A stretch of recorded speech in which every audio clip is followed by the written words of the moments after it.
अब बार इलेक्शन 2026 अधिवक्ता अधिकारों पर अनिमेष मित्तल का बड़ा एजेंडा। यूपी बार चुनाव में अधिवक्ताओं के अधिकार बने सबसे बड़ा मुद्दा। अनिमेष मित्तल ने उठाई स्टाइपेंड, एजुकेशन सिस्टम और प्रोटेक्शन एक्ट की मांग। कहा, सुरक्षित अधिवक्ता से ही मजबूत न्याय व्यवस्था। मतपत्र क्रमांक 44 पर मतदान की अपील। नमस्कार, हमारे साथ हैं advocate Animesh Mittal.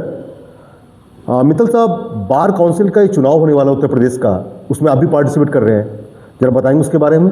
Ji, bar council of Uttar Pradesh का चुनाव जो है जनवरी 2026 में होने जा रहा है, जो 16 जनवरी से स्टार्ट होगा जी। और पहला चरण 16-17 जनवरी का है जी। उसके बाद द्वितीय चरण 20-21 जनवरी का है। अच्छा। इसके बाद तृतीय चरण 27-28 जनवरी को होगा और उसके बाद अंतिम चरण जो होगा 30 और 31 जनवरी को होगा। मित्तल साहब, ये चुनाव तो 2024 में भी मेरे ख्याल से होने वाला था ना? हाँ, आपने बिल्कुल सही किया, कहा है कि यह चुनाव 2024 में होने वाला था, किंतु कुछ कारणों से यह चुनाव जो है 2 साल आगे बाद हो रहा है। और ये जो है माननीय हमारे जो सुप्रीम कोर्ट है उनके आदेश से 24 सितंबर को उन्होंने आदेश किया। उसमें उस आदेश में उन्होंने आदेश किया कि 31 जनवरी तक जो है बार काउंसिल के चुनाव करा दिए जाएं। उस आदेश के परिप्रेक्ष्य में यह चुनाव अब होने जा रहा है 2026 में। बहुत बढ़िया।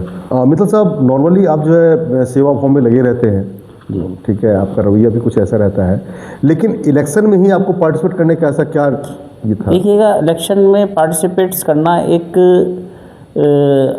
जो है सामाजिकता का ही एक अंग है। जो आप अगर सामाजिक भाव से आप किसी कार्य को करते हैं तो वह करने के लिए आपको कुछ पावर शक्ति की आवश्यकता होती है, जिसको हम कल को अपने जो साथी हैं उन लोगों के लिए उस कार्य को वहाँ हमारे पास कोई औहदा या हमारे पास कुछ चीज़ होगी, हम अथॉरिटीज़ होंगी हमारे पास, तो हम उससे बहुत बेहतर कर पाएंगे। बहुत अच्छी बात आपने कही वकील साहब। अब एक समस्या सुबह ये बताया कि आखिर एडवोकेट को क्या जरूरत पड़ गई, उनके साथ क्या प्रॉब्लम हुई? ये जो चुनाव है ये bar council of Uttar Pradesh का चुनाव है। बार काउंसिल जो होती है एक हमारी मार्त संस्था है, जहाँ से हमारा जो अधिवक्ता जो LLB करके जब कोई स्टूडेंट आता है उसके बाद उसको वहाँ से पंजीकरण लेना होता है। उस पंजीकरण को लेने के बाद उसकी आगे की जो है जो वकालत की कार्यवाही वो शुरू होती है, वह जो है अपनी वकालत में आता है। अब आवश्यकता की बात यह है कि अधिवक्ता का भी एक अपना जो है दिनचर्या है, जो कि सरकार कुछ हदों तक अपने सहयोग करती है, कुछ नहीं करती है। जैसे कि हम अधिवक्ताओं को एक सबसे बड़ी आवश्यकता चिकित्सा की है।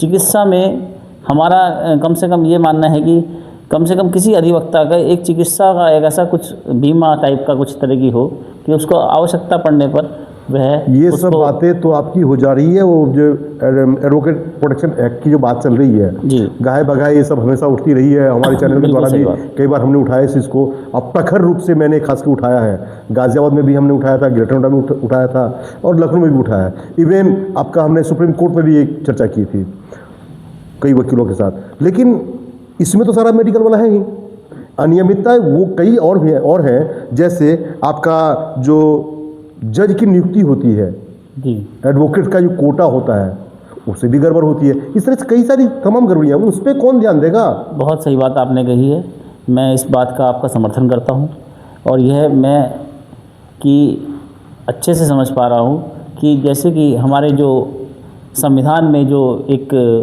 व्यवस्था है, एक्ट में जो व्यवस्था है संविधान में हमारे, कि जिस अधिवक्ता की 7 वर्ष की जो वकालत बार काउंसिल के पंजीकरण से हो जाए, उसको जो है हमारे समाज में हायर जुडिशरी जो सर्विस जिसको बोलते हैं, जिला जज के लिए भी होती है, उसमें उसको जाने का पूरा हक है। लेकिन कहीं ना कहीं हम यह महसूस कर रहे हैं कि उस व्यवस्था में कोई सेंधमारी या इस तरह समझिए कि कुछ लोगों की सरकारी में गई है, जो सरकारी लोग मतलब व्यवस्थाओं में हैं वो अपनी कुछ वो करते हैं। तो हम ये प्रयास करना चाहेंगे कि जो हमारे जो अधिवक्ता साथी हैं जिनका वो हक है वो उनको प्राप्त हो।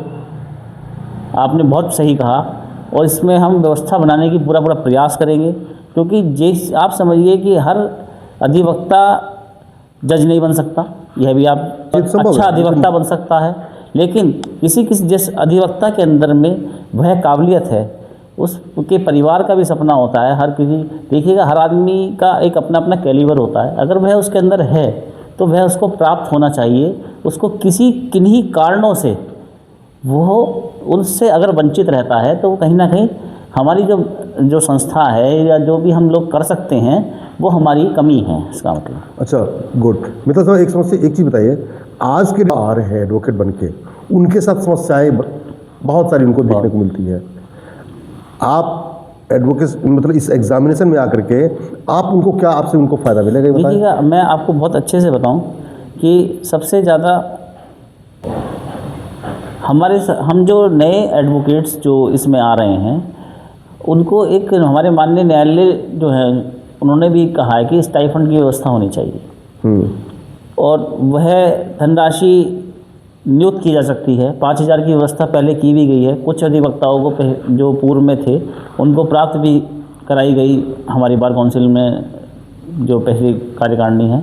अच्छा, नए अधिवक्ताओं के लिए ये व्यवस्था है, लेकिन कुछ ही किन्हीं कारणों से जो नहीं भी मिल पाती है, तो वो जो हमारे जो व्यवस्था है उसको हम सुचारू रूप से पूरा प्रयास करेंगे कि वह नए अधिवक्ताओं तक पहुँचे, क्योंकि वह उनको मिलना इसलिए आवश्यकता है कि वो उनको उससे उसकी पढ़ाई, उनका अपना खर्च कुछ ना कुछ चल सकता है जी। और एक सबसे बड़ी व्यवस्था की आवश्यकता है कि एक जिला स्तर पर कुछ ऐसी व्यवस्था करी जाए, क्योंकि यह जो पेशा है ये पढ़ाई लिखाई का पेशा है। ये पढ़ाई लिखाई का जो पेशा है, इसमें ये बहुत ज़्यादा आवश्यकता है जो नया अधिवक्ता है खासकर उसके लिए, कि उसको अपने जो ज्ञान है उसको बढ़ाना होता है। उसके लिए हम कुछ ऐसी व्यवस्था बना लें कि लाइब्रेरी सिस्टम उसका कुछ इस तरह से हो कि जिला या कुछ इस तरह की प्रक्रिया, जैसे भी हम अगर बार काउंसिल में जब जाएंगे तो कुछ ना कुछ व्यवस्था बनाने की कोशिश करेंगे, और अपने जो जिला स्तर के जो हमारी बार एसोसिएशन है उनकी एक समन्वय बनाया जाए। उनसे कम से कम 6 महीने में हम उन बार एसोसिएशन के अध्यक्ष महामंत्री की एक कम से कम बार काउंसिल में एक मीटिंग करें, या किसी भी और माध्यम से, आजकल क्योंकि हाईटेक ज़माना है, किसी भी तरीके से उनके सुझाव हम आमंत्रित करें और आमंत्रित करें, उनकी व्यवस्था हम बनाया जाए कि कम से कम वह व्यवस्था जो है आगे के लिए नए बच्चों के लिए, जो नए स्टूडेंट्स हमारे अधिवक्ता आ रहे हैं, जो एनरोल्ड हो रहे हैं, जो कम उम्र में हैं, अभी मतलब प्रैक्टिस करने के लिए स्टार्ट कर रहे हैं, तो उन लोगों को वह व्यवस्था अच्छे से मिल सके और उनका कम से कम जो है जो ज्ञान का जो लेवल है वो बढ़ सके, जिससे कि वो अपनी वकालत में अच्छे से ध्यान रख सकें।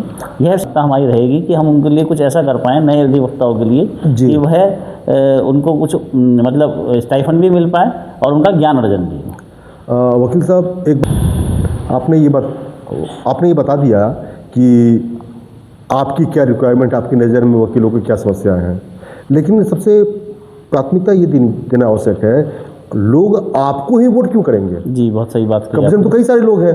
बिल्कुल सही, ठीक है। उत्तर प्रदेश में इतने सारे एडवोकेट हैं, वो आप ही को क्यों चुने? ऐसी क्या मतलब आप जीत करके आप क्या करेंगे? देखिएगा, ये चुनाव में 25 सदस्य जो है चुने जाते हैं पूरे प्रदेश से। जी। अभी तक जो है 25 सदस्य हमारे जो हैं इसमें काम करते हैं। हर जगह की बार काउंसिल में ये व्यवस्था है कि 25 सदस्य रहेंगे उसमें। हमारी व्यवस्था ये रहेगी कि जो हमारे जो नए सदस्य हमारे बने, हम उन सब, क्योंकि बहुत कंप्यूटर का ज़माना है, हम उनकी बहुत कम से कम उनको परेशानी हो और सब कुछ को हमारी व्यवस्था ऑनलाइन की जाए। मित्तल साहब, हमारा सीधा सा क्वेश्चन ये है, आप जीत करके अनिमेष मित्तल इन लाखों वकीलों के लिए क्या करेगा प्रदेश में? देखिएगा, ये बिल्कुल आपका सवाल बिल्कुल उचित है कि अनिमेष मित्तल जीतकर क्या करेगा। अनिमेष मित्तल जो है, जो व्यवस्थाएं हैं जो वहाँ पे अभी भी चली आ रही हैं, जिस तरह से भी हैं, उनको और अच्छा बेहतर करने की कोशिश करेगा। मैं ये नहीं कहता कि मैं 100% ये कर दूंगा, लेकिन मैं अपनी बात को वहाँ दमदारी से रखूँगा, अपने अधिवक्ता साथियों के लिए कंधे से कंधा मिला के वहाँ खड़ा रहूँगा, और जहाँ तक भी हो सकेगा, अभी भी पिछले समय में हम कभी अपने प्रदेश को में पूरा पश्चिम नहीं करते हैं, हम अपने प्रदेश में अभी हम एक अधिवक्ता साथी की हमारे संज्ञान में आया, लखनऊ से, वो बीमार थे। हमने मुख्यमंत्री महोदय जी का हम धन्यवाद करना चाहेंगे। हमने उनसे अपनी बात कही और 5 लाख रुपए की उन्होंने हमारी जो है मदद की उन अधिवक्ता साथी की। और हमने अनिमेष मित्तल ने अपने खुद व्यक्तिगत सभी साथियों के सहयोग लेके कम से कम 4.5 लाख रुपया उनको इकट्ठा करा के दिया। और आदमी का कम से कम 15 लाख रुपए का बजट उस हॉस्पिटल का था। मैं अधिवक्ता हितों के लिए हमेशा कार्यरत रहा हूँ और हमेशा रहूँगा, यह मेरा आश्वासन है और यह बिल्कुल दृढ़ निश्चय है, क्योंकि एक अधिवक्ता ही अधिवक्ता की बात समझ सकती है। बहुत जो है ज़रूरी है कि हम अगर किसी पद पर पहुँचेंगे तभी हम वहाँ पर कुछ अच्छा कर पाएंगे। राइजिंग इंडिया न्यूज़ 24 के द्वारा आप अधिवक्ताओं को क्या कहना चाहेंगे? मैं अपने अधिवक्ताओं से ये कहना चाहूँगा कि आने वाली जो चुनाव की जो तारीख हैं उनमें अपना मतदान करने अवश्य जाएं, जो कि जनवरी में होने जा रहा है bar council of Uttar Pradesh का चुनाव। मैं अनिमेष मित्तल अधिवक्ता, मेरा क्रमांक संख्या 4444 नंबर है। उसके आगे अपना प्रथम वरीयता मत, अगर किसी की कहीं बाध्यता है तो वह उससे नीचे जो भी अपनी उच्च वरीयता हमें देना चाहे वो है वह देकर हमें अपना सहयोग दे। मैं आपको आश्वस्त करता हूं कि आपके द्वारा दिए गए मत का मैं सम्मान करूंगा और आपको ऐसा महसूस नहीं होगा कि आपके द्वारा दिया गया मुझे मत आपने कोई गलती की है। यह मैं आपको आश्वस्त करता हूं और सभी का धन्यवाद करता हूं।